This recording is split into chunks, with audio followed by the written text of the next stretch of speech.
교사 아내와 함께 어린아이를 키우며 화목한 가정을 꾸려나가던 김 씨.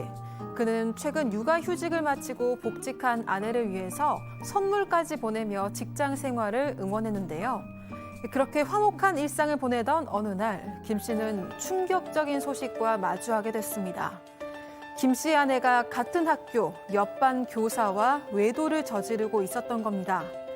그들은 각자 반 학생들을 데리고 같은 곳으로 체험학습을 떠나며 학생들 몰래 데이트를 즐겼고 출퇴근도 같이 하면서 점점 선을 넘었는데요. 믿었던 아내에게 큰 배신감을 느낀 김 씨는 아내를 어르고 달래도 봤지만 한 번 시작된 외도는 멈출 수 없었습니다. 이제는 이혼을 해야 할지 맞바람을 피워 복수를 해야 할지 고민이라는 김 씨.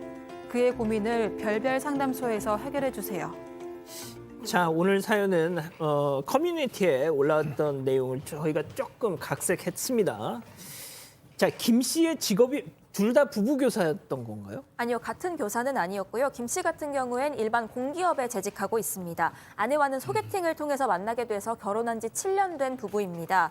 이 둘은 처음부터 아이를 굉장히 갖고 싶어 했는데 5년 동안은 아이가 없었습니다. 그래서 포기하고 둘이 행복하게 살자 이렇게까지 합의가 됐었는데 결혼 5년 차에 기적적으로 아이가 찾아왔습니다.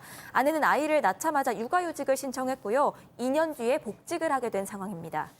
힘들게 아이를 가져서 출산을 하고 복직하자마자 외도를 시작한 겁니까? 네. 외도를 시작한 거는 이제 복직하고 4개월 후부터 시작됐다고 합니다. 근데 굉장히 좀 속상해요. 왜냐하면은 이 아내가 복직했을 때 김 씨가 마음이 되게 안 좋고 미안했대요. 왜냐면 아이도 어리고 아내도 좀 더 몸을 쉬게 하면 좋은데 또 일을 해야 되니까. 근데 생계를 위해서 우리는 맞벌이를 해야 되니까 아내를 일터로 내보낼 때 마음이 좋지 않아서 그렇죠. 더 아이도 많이 본인이 돌보고 그다음에 선물이나 꽃 같은 것도 자주 사다가 아내한테 주고 해서 기쁨을 좀 주려고 노력했다고 합니다. 자, 뭐 가장 중요한 게 이 남편 김 씨가 부인의 외도를 어떻게 알았는지. 일단 복직을 할 때 이 아내가 옆반의 여교사랑 같이 카풀해서 출퇴근을 하겠다라고 얘기를 했답니다. 그런 줄만 알았다라는 거예요. 근데 남편이 어느 날 이제 휴가를 쓰게 돼서 집에 머물고 있어서 우연히 출근한 아내를 봤더니 차를 가지고 온 사람이 남자였다라는 거죠. 아하. 이상하다 싶어서 그 다음에도 잘못 본 거 아니야 하고 다음에도 확인을 보니까 같은 차에 같은 남성이었다라는 거죠. 그래서 아니 이거 어떻게 된 거냐 아내에게 바로 물어봤대요. 퇴근하고 왔을 때. 그랬더니 옆반 교사 사실은 남자 교사였는데 당신이 신경 쓸까 봐 그냥 여교사라고 한 것뿐이다. 별 사이 아니다. 그냥 출근길 멀어서 그냥 카풀한 거다. 이렇게 처음엔 얘기를 했대요. 자, 일단 뭐 교수님 카풀 한다는 것만 가지고 외도다라고 뭐 판단할 수는 없는 건데요. 그렇죠. 근데 이제 그럼에도 불구하고 이 남편 김 씨 같은 경우는 자기 아내가 남자 교사와 같이 뭐 출퇴근을 갖다 카풀을 한다는 거는 좀 약간 그 찜찜하게 생각을 했던 것 같아요. 그래서 자기가 타고 다니던 그 차를 아예 아내에게 내준 거죠. 내 차 타고 다녀라. 나는 그냥 보통 뭐 전철이나 이런 그 버스 타고 다니겠다 이렇게 얘기를 갖다가 했는데 그래서 이제 자기는 그렇게 다니고 아내는 그때부터 남편 차를 타고 이제 다녔는데요. 그래서 이제 이것이 그냥 해결될 수 있지 않습니까? 예. 카풀 같이 안 하는데 그런데 이제 이 김 씨가 차가 이제 필요한 날이 있어가지고 예. 차를 끌고 나갔는데 거기에서 뭘 확인을 하고 뒤집어지게 됩니다. 어떤 장면을 확인을 한 거예요? 일단 하루는 김 씨가 아침 일찍 지방을 가야 해서 차가 필요했던 상황입니다. 그래서 그날만 아내에게 지하철을 타고 가라고 하고 본인은 차를 몰고 지방으로 갔는데요. 그러다가 가벼운 접촉사고가 났습니다. 이 사고 처리를 하려고 블랙박스를 확인했는데 이 블랙박스가 판도라의 상자였던 겁니다. 이 아내가 종종 주말에 장 보러 간다고 하거나 아니면 학교에서 야근을 한다고 한 날들이 있었습니다. 그런데 그 날들마다 이 아내는요. 차를 끌고 가서 인근에 있는 외진 주차장에 차를 대고 저 남교사의 차로 갈아타고 어디론가 사라졌던 겁니다. 그리고 2시간쯤 뒤에 다시 와서 자신의 차로 갈아타고 집에 오는 것을 일주일에도 2~3차례씩 반복해왔던 겁니다. 이거 뭐 거의 첩보 영화 수준인데요. 무슨 뭐 접촉할 때 저렇게 하는데 보통. 그러게요. 예. 근데 이 남편이 또 항상 또 솔직하게 아내에게 물어봤어요. 이거 어떻게 된 거냐 바로 따졌다는 거예요. 뭐 그렇죠, 뒤를 그렇죠. 추적하거나 그러진 않고 그랬더니 또 순순히 인정을 했더래요. 다만 인정한 내용은 뭐냐면 네. 서로 좋은 감정이 있었던 건 사실이다. 하지만 깊은 관계로 가지는 않았고 가끔 만나서 커피 정도 마시는 정도였다라고 그렇게 또 아내가 얘기를 했대요. 남편도 고민을 했답니다. 뭐 진짜 이거 이혼해야 되나 하지만 아이도 아직 어리고 낳은 지도 얼마 되지 않았고 또 정말 아내를 믿었던 거죠. 깊은 관계라가 아니라고 하니까 그래서 대신에 알았다. 대신에 다시는 만나지 말아달라라고 하고 각서까지 받았다고 합니다.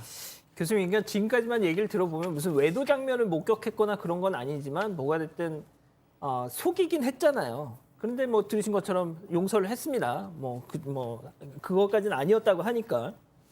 그런데도 이렇게 뭐 남자든 여자든 배우자의 그런 한번 과거 이력 같은 게 있다 보면은 계속 여기에 이렇게 깊게 새겨져 있잖아요. 찜찜한 거죠. 예. 그래서 이게 이제 그럼 작은 거 하나만 뭘 딱 나중에 딱 봐도 이게 펑 터져버리지 않습니까? 이제 용서를 해 준다라고 얘기는 했지만은 이제 그때부터는 자꾸 이제 의심이 되기 시작한 거죠. 그래서 이제 어떤 경우가 있냐면 아내가 오늘 회식 있어. 그러면 신경 쓰이는 거죠. 그래서 이제 그걸 본인 스스로도 상당히 예민하게 받아들이고 그러면서도 이제 남자로서 참 스스로가 싫었던 것이 자기가 용서를 한다라고 했는데 또 의심을 갖다가 가진다는 거. 그 자체도 자기도 싫고 또 아내가 뭘 하겠다라고 하면 그 남자 얼굴하고 이렇게 자꾸 이렇게 떠올랐다는 거죠.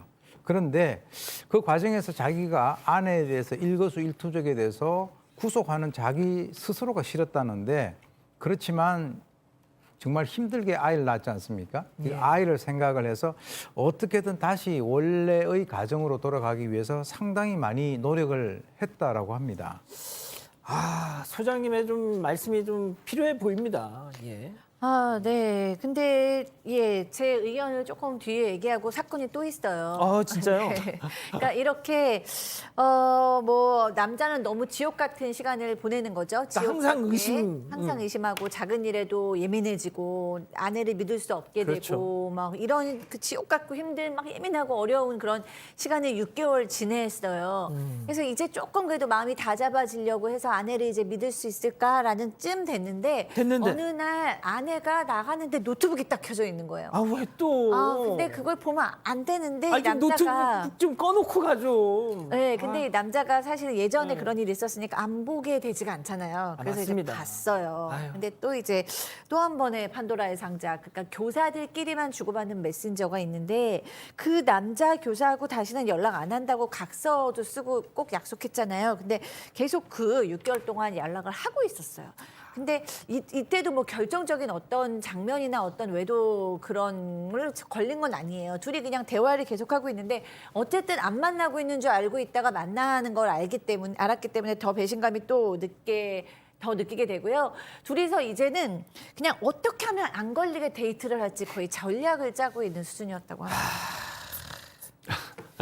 소장님, 그 노트북을 아마 이 남편분도 보면 안 돼, 보지 마라고 본인 한쪽에서는 이러고 있었을 거예요.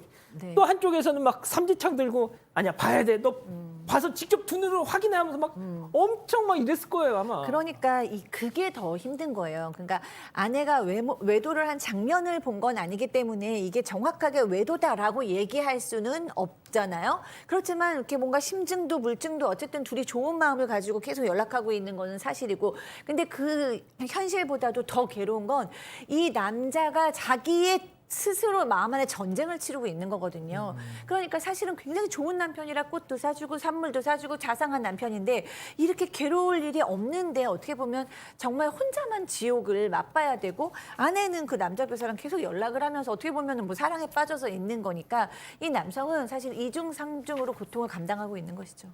자, 이 기자. 무슨 진짜 그 노트북에서 메신저에서 봤던 그 상황들 진짜 뭐가 있었던 거예요? 네, 아까 전에 차 갈아탔던 것처럼요. 네. 작전을 짜고 있었습니다. 아하. 이 둘이 같은 학년 담임이었잖아요. 그래서 둘이 단합을 해서 반 체험학습을 같은 곳으로 가자 이렇게 결정을 한 겁니다. 그리고 아이들에게 그 체험학습 장소에서 자유시간을 주고 둘이서 몰래 데이트를 하는 그런 작전이었습니다. 그리고 또 그걸 이행을 했습니다. 대화를 보니까 그 체험학습 간 날이 실제로 있었고요. 단둘이서 다정하게 찍은 셀카를 주고받은 것까지도 확인을 했습니다. 그러니까 그동안 김 씨는 그렇게 힘들어하고 있었는데 그동안 별일 없었던 것처럼 계속 똑같이 지내고 있었던 겁니다. 이 사실에 김 씨는 충격을 크게 받았습니다. 알겠습니다. 그러면 이쯤에서 별별 상담소 오늘의 궁금증 짚어보죠.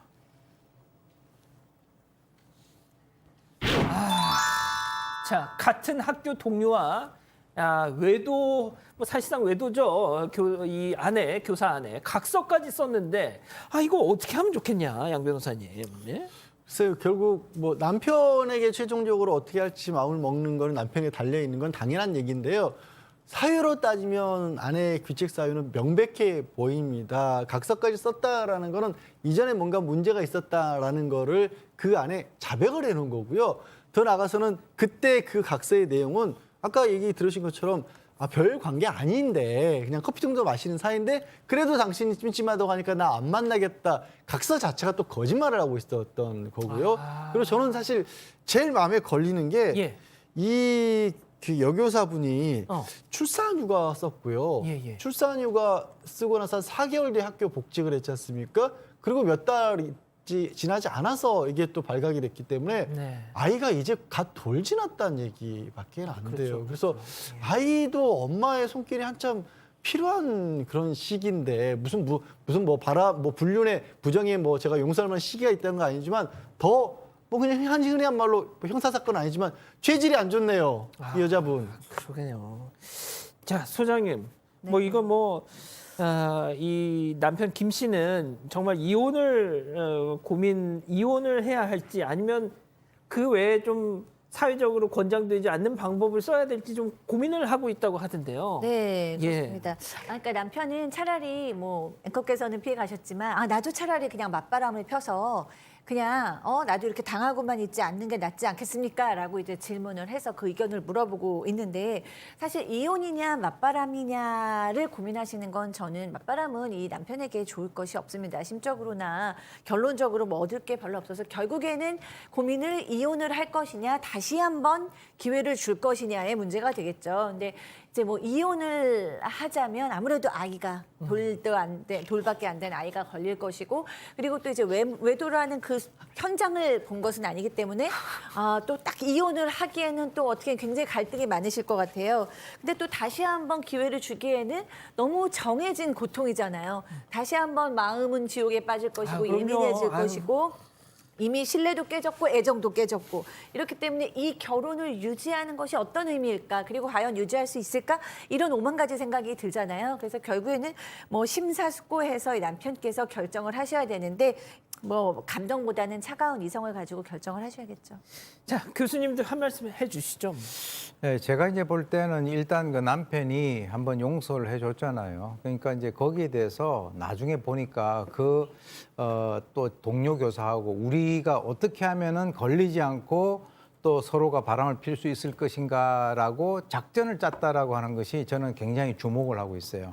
무슨 말이냐면 또 용서를 한다 하더라도 저 여성 같은 경우는 이미 지금 마음이 이제 벗어나서 지금 아이를 갖다가 놓고 한참 어머니로서 이렇게 돌봐야 되는 그런 시점임에도 불구하고 전혀 이제 관심이 없다라고 하는데 이 맞바람 피면은 아마 그 상대가 상당히 심리적인 부담이 들어질 거예요.